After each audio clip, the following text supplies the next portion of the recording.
अस्सलाम वालेकुम जी। आज आप लोगों को एक तो बिज़नेस आइडिया मिलेगा कि पोल्ट्री का बिज़नेस कैसे कर सकते हैं, और दूसरा हम लोग जो चिकन खाते हैं वो कैसे बनता है, कैसे तैयार होता है, किस तरीके से इनकी केयर की जाती है, फीड कैसे होती है, ऑटोमेटिकली सब कुछ कैसे मैनेज होता है, पानी कैसे पीता है छोटा चूज़ा कितने ग्राम का होता है, फिर कितने दिनों में उसका कितना वेट होता है। ये सारी चीज़ एक बड़ी ज़बरदस्त और कंप्लीट इन्फॉर्मेशन आपको मिलने वाली है। मेरे बड़े प्यारे दोस्त हैं डॉक्टर हुज़ैफ़ा साहब, बेसिकली डॉक्टर हैं ये, लेकिन ये साथ अपना साइड बिज़नेस करते हैं, तो उस बिज़नेस में उनका ये है। तो आज हम इनके यहाँ पे आए हैं। हुज़ैफ़ा भी बताइएगा थोड़ा सा इसके बारे में कि जो मुर्गी हम खाते हैं वो शुरू कहाँ से होती है, पहला स्टेप उसका क्या होता है, हम तक कैसे पहुँचती है?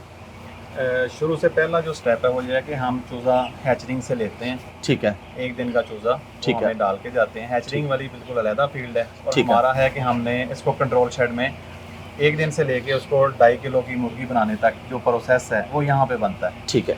एक दिन का चूज़ा ला के डाल दिया, उसकी इन्वायरमेंट आपने देख ली कि उसकी गर्मी है, तो हमने गर्मी का उसकी इन्वायरमेंट कंट्रोल रखनी है। उसको छोटे बच्चों की तरह पालना है, जिस तरह हम एक दिन के बच्चे का ख्याल रखते हैं इसी तरह हम उसका ख्याल रखते हैं।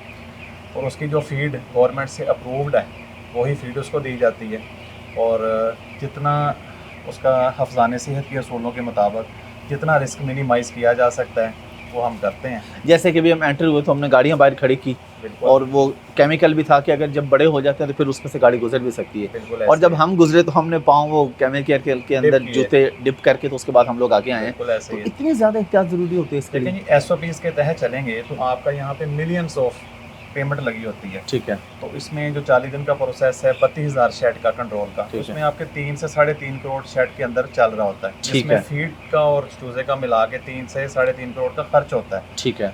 जो डिजीज़ एलिमेंट है या बीमारी है या बाहर से कुछ जम्स अंदर आ जाते हैं, तो उसमें आपने उसको बच्चे को जिस तरह हम बचाते हैं इसी तरह इनको बचाना है। जब जम्स लगेंगे तो उसकी इम्यूनिटी वीक होती है, फिर सारे एक से दूसरे को, दूसरे के तीसरे को वो बीमार होना शुरू हो जाएगा। ओवरऑल कितनी इन्वेस्टमेंट चाहिए होती है अगर कोई बंदा बिजनेस, हम बाकी ऑडियंस के लिए तो भी पूरा प्रोसेस दिखाएंगे। ठीक है। ओवरऑल यानी शेड बनाने का आपने तो बताया ना, ये प्रोसेस है ना इसका, शेड बनाने का और सारा। शेड बनाने का ये है कि कम से कम मिनिमम आपके पास 2 एकड़ जगह हो, ठीक है। और इसमें जो टोटल हमें इन्वेस्टमेंट चाहिए A to लेके Z तक, ठीक तो है। हमें तकरीबन 7 to 8 CR, 7 से 8 करोड़ 8 करोड़ चाहिए। रुपए। अच्छा, ये चूजा जब आपके पास आता है और मुर्गी जब हम खाते हैं, ये कितने दिन का प्रोसेस होता है टोटल? एक दिन के चूजे एक दिन से चूजा, एक दिन का चूजा, और हम इसको 40 और 45 डेज तक ले जाते हैं। ठीक है। जब आता है तो ये तो बिल्कुल एक दिन का बच्चा होता है, और हम इसको 2.5 से 3 किलो की मुर्गी 40 डेज से लेके 45 डेज तक 2.5 से 3 किलो की हेल्थी मुर्गी बना के, ठीक है। और प्रोटीन का एक अच्छा सोर्स आवाम के लिए, लोगों के ठीक लिए है। बना के डिलीवर करते हैं। अच्छा, अभी हम आपके दूसरे शेड पे चलते हैं, ठीक है। जहाँ पे बड़ी मुर्गी तैयार है। ठीक है। फिर मैं आपसे ये सारे सवाल पूछूंगा कि यहाँ से अभी तो हम छोटी जो चूजा देख रहे हैं, वहाँ तक पहुँचने का क्या प्रोसीजर था। अच्छा, यहाँ पे एक चीज़ जो हमें यहाँ पे बताइए बड़ी ज़बरदस्त है कि ये छोटे चूज़ों को पता कैसे चलता है कि हमने पानी पीना है। तो इन्होंने बताया कि आप लोगों ने येलो निपल, वहाँ पे पानी के पाइप में येलो निपल, येलो कलर इनको अट्रैक्ट करता है, ये निपल को जाके सक करते हैं तो उसमें से पानी आता है कि पानी नीचे ना गिरे। इन्होंने जितना पीना है, इस तरह इनके पास पानी खुला नहीं पड़ा होता। और फीड जो है अभी तो इनको मैनुअली दी जा रही है पहले 10 दिन तक, पहले 10 दिन, उसके बाद फिर ऑटो होती है, वो हम अभी आगे जाके देखते हैं और पूरा प्रोसेस आपको बताते हैं। और जो मिथ्स वगैरह हैं वो भी हम इनसे सवाल पूछेंगे जी, इनको क्या कुछ स्टेरॉइड वगैरह देते हैं, किस तरीके से मुर्गी इतनी जल्दी यहाँ तक पहुँच जाती है, क्या फ़ायदे होते हैं, क्या नुकसान होते हैं, ये हम अभी अगले शेड पे चल के आपको कंप्लीट प्रोसेस बताते हैं जी। तो अभी हम लोग आ गए इनके अगले शेड पे, जहाँ पे मुर्गी बिल्कुल तैयार है। कुछ अभी गाड़ियाँ लेके जा भी चुकी हैं। हमारे दोस्त हुज़ैफ़ा असलम साहब हमारे साथ हैं। हुज़ैफ़ा भी बताइएगा इसके बारे में कि ये पहले दिन से यहाँ तक जो तैयार हुई है, हाँ जी, इसमें अगर मुर्गी बीमार हो जाती है या कोई मसला हो जाता है तो क्या क्या सोल्यूशन होता है उसका? देखें ये एक ज़िंदा जानवर है, और इसको जिस तरह हम अपने बच्चे पालते हैं इसी तरह पालते हैं, तो ज़िंदा चीज़ को बीमारी आ सकती है, लेकिन उसके लिए डॉक्टरों की एक पूरी टीम काम कर रही होती है, डेडिकेटेड टीम होती है। उन्होंने फ्लॉक टू फ्लॉक हमसे उसकी पेमेंट लेनी है, और फ्लॉक टू फ्लॉक कवर करना है। वो रोज़ाना विज़िट करें, 2 दिन बाद विज़िट करें, 3 दिन बाद करें। ये शेड 40 दिन तक उनके ज़ेरे निगरानी रहेगा, और वो 40 दिन का हमारा उनके साथ एक तय होता है उनकी फ़ीस। तो यहाँ पे आप लोग देख रहे हैं पीछे तक, और बल्कि मेरे कैमरामैन आपको दूसरी साइड पे भी दिखा रहे हैं, तो बहुत बड़ा शेड है। अब हुज़ैफ़ा भाई असल मुद्दे पे आते हैं, पैसों पे। ये जो हम सुनते हैं कि मुर्गी का रेट महंगा हो रहा है या महंगा हो गया, इसमें आप लोगों का क्या किरदार होता है? इसमें जी फार्मर का कोई किरदार नहीं है। अच्छा। ये टोटल किरदार डिमांड एंड सप्लाई पे है। अगर डिमांड ज़्यादा है तो लाजमी बात है, अगर डिमांड ज़्यादा होगी तो उसका रेट ऊपर चला जाएगा। ये किसी के कंट्रोल में नहीं है, फिक्स नहीं हो सकता। और हमारे पास अगर सप्लाई ज़्यादा हो गई और डिमांड कम हो गई तो रेट नीचे आ जाता है। ये आप साल में देखते ही हैं कि जब इसकी डिमांड ज़्यादा है तो रेट बहुत ऊपर है, और जब डिमांड नहीं है, सप्लाई ज़्यादा है, तो रेट बिल्कुल नीचे है, और जब सप्लाई होती है तो नुकसान वाले मामला होते हैं, लेकिन उसको भी बर्दाश्त किया जाता है। इसमें कितनी रियलिटी है कि हमजा शहबाज साहब जो हैं उनकी वजह से रेट ऊपर या नीचे होता है? नहीं नहीं, जब उनकी मुर्गी मार्केट में हमजा आती है। शहबाज साहब का इसमें अगर शेयर भी हुआ ना तो वो 1% से ज़्यादा नहीं है। अच्छा। मार्केट के ऊपर उनका कोई असरअंदाज नहीं है रेट के ऊपर। ठीक है। रेट टोटल रोजाना अपडेट होता है और डिमांड एंड सप्लाई पे होता है। ठीक है, अब हम आते हैं जो आपने टेम्परेचर इसका कंट्रोल किया हुआ है, हाँ जी। इसको आप किस तरीके से कंट्रोल करते हैं? और अगर इसमें मेन सवाल ये है कि जी टेम्परेचर कंट्रोल तो बिजली की वजह से, अगर लाइट चली जाती है तो क्या होता है? देखें ये टेम्परेचर सबसे ज़रूरी एलिमेंट है इसमें, इसको पालने के लिए। अगर फुल तैयारी में ये 5 मिनट के लिए बिजली आपकी ऑफ होती है तो ये पूरा शेड उड़ सकता है, नुकसान हो सकता है। अच्छा, करोड़ों का नुकसान, सारी मुर्गियां मर सकती सारी हैं मुर्गियां मर सकती हैं। तो इस पे हमने बैकअप रखा होता है, जैसे ही बिजली जाती है तो हूटर ऑन हो जाते हैं। तो 3 आपको दिखाए भी हैं और आप दोबारा भी देखेंगे, 3 जनरेटर लगे हुए हैं। ठीक है। एक जनरेटर को ऑन होगा ऑटोमेटिकली, अगर वो ख़राब है या किसी भी वजह से स्टार्ट नहीं हो पा रहा, बैटरी डाउन है, दूसरा स्टार्ट नहीं हो पाएगा, तीसरा। तो ये 3 बैकअप है कि 1 सेकंड के लिए भी बिजली यहाँ पे नहीं जाएगी, क्योंकि सांस लेने वाली चीज़ है, इसका एक मखसूस दर्जा हरारत है, तो वो कंट्रोल किया हुआ है डॉक्टरों ने, उसके मुताबिक उसमें एनवायरनमेंट उसी में रहना है, हर मौसम के हिसाब हर मौसम के हिसाब से। अच्छा, अभी हम लोगों ने जब देखा था इसको, पहले जब हम चूजे हमने देखे तो वहाँ पे ये जो इनकी ये नीचे पाइप है ना, जहाँ पे ये फीड ले रहे हैं, वो थोड़ी नीचे थे, आप लोगों ने देखा। यहाँ पे थोड़ा ऊपर, ये हाइट के हिसाब से एडजस्ट करते हैं। अच्छा, अब ये बड़ी मुर्गियाँ यहाँ से फीड लेती हैं इसके अंदर? देखें, जब छोटे थे तो हम उसको मैनुअली देते थे पहले 10 से 12 दिन तक। अब जैसे जैसे बड़े हो गए हैं, अब ये पाइप भी ऊंचे हो गए हैं उनकी हाइट के मुताबिक, और वो जो फीड ले रही हैं वो भी ऑटो है।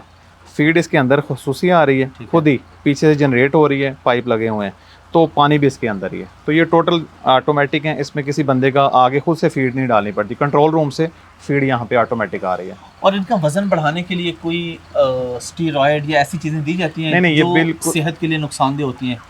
ये बिल्कुल गलत मिथ है कि इनको स्टीरॉयड दी जाती है। इनकी जो फीड है वो गवर्नमेंट से अप्रूव्ड है, और फीड का ही मेन खर्चा है। और फीड में सुपर प्रोटीन होती है जिसकी वजह से जल्दी ग्रोथ कर जाती हैं। और दूसरा, इनके ये एक नस्ल ही अलग है जो जल्दी इम्प्रूव कर जाती है, जल्दी वेट गेन कर लेती है। और ये पूरी दुनिया में जो फार्मिंग है वो इसी तरह है कि उन्होंने इसकी नस्ल को अलग कर दी है कि जो जल्दी 40 डेज़ में इतना वेट कर लेते हैं। इनकी जो नस्ल है वो कहाँ से है? मतलब इनकी अगर हम आबाओ अजदाद वो कहाँ के हैं?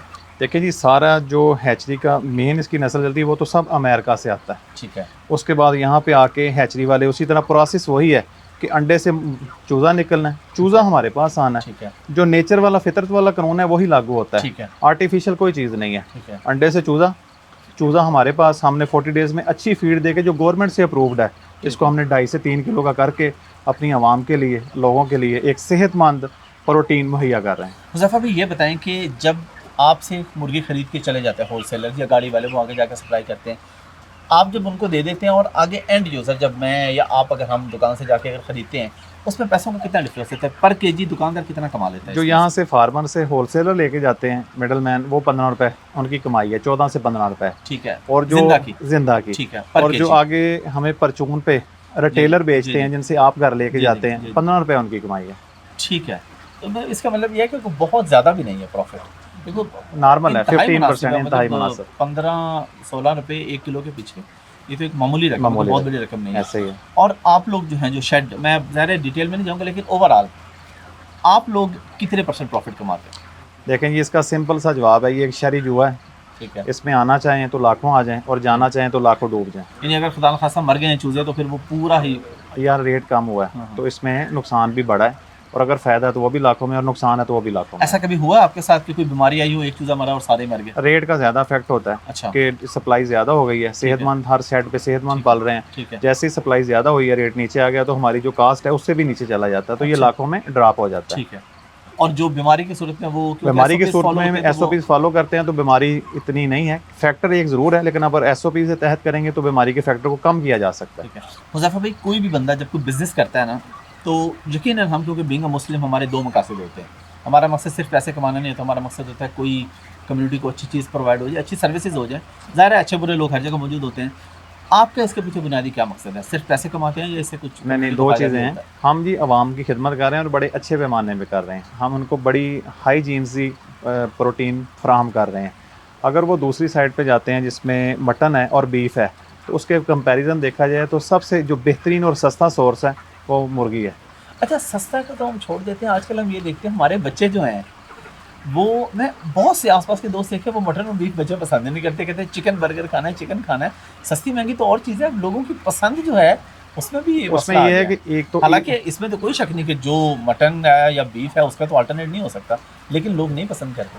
आप मुहैया करना चाहें तो बच्चों को मटन पे मुहैया कर सकते हैं, आपकी जेब इजाज़त देती है, लेकिन लोग बच्चे इसको इसलिए पसंद करते हैं कि एक तो ईजी टू डाइजेस्टेड है, ठीक है। फ़ौरन हज़म हो जाता है। दूसरा है कि बर्गर, शवारमा, पिज़्ज़ा, जिस चीज़ में भी जाएँ, इकोनॉमी भी तो देखनी है ना कि आप उस चीज़ को बाय कर सकते हैं कि नहीं कर हाँ, सकते। तो हर चीज़ तो में इस चिकन, लेवल पे जाके कि हर चीज़ में वही चीज़ यूज़ हो रही है, तो जिस चीज़ को आप ज़्यादा प्रमोट करेंगे, पसंद भी वही आएगी। इसमें ना मुझे हमारे एक दोस्त हैं, उनका रेस्टोरेंट है ऑर्गेनिक का, तो उन्होंने अपने दोस्तों की दावत की और दोस्तों को उन्होंने मटन खिलाया देसी घी में बना के और सब कुछ ना बिल्कुल खालिस, यानी कि उनके फार्म पे वो बकरे पले और सारा कुछ। तो अगले दिन सारे लोग जाके बीमार हो गए। तो हमने उसमें 2-4 ने फ़ोन किया, उन्होंने कहा जी आपने हमें क्या खिला दिया, हम तो बीमार हो गए, कोई ख़राब था। उन्होंने कहा ख़राब नहीं, आपने असल में कभी अच्छा खाया नहीं, पहली दफ़ा आपने इतना खालिस खाया कि आप उसको डाइजेस्ट नहीं कर पा रहे। ये भी मसला होता है। ऐसे ही है। ज़फ़र भी बहुत शुक्रिया आपके टाइम का और ये सारा गाइड करने का। लास्ट पे उन लोगों के लिए कोई मैसेज जो ये इसको एज ए बिज़नेस लेके चलना चाह रहे हैं, इस बिज़नेस में आ जाना चाहिए? आपने अमाउंट तो बता दी 7-8 करोड़ चाहिए आपको, पूरा ज़मीन और हर चीज़ आपकी अपनी हो जाती है, करना चाहिए बिज़नेस? देखिए जी, जो बिज़नेस करना चाह रहे हैं उनको दिल भी बड़ा रखना चाहिए। ये शरई जुआ है कि आप हर महीने का कोई इसका हिसाब नहीं है कि आप मंथली प्रॉफिट गेन कर लेंगे कि नहीं। इसको सालाना गोशवारे में लेके जाएँ। अगर आप करना चाहते हैं तो जितना आप इन्वेस्ट कर रहे हैं उतना आपके पास बैकअप मौजूद हो।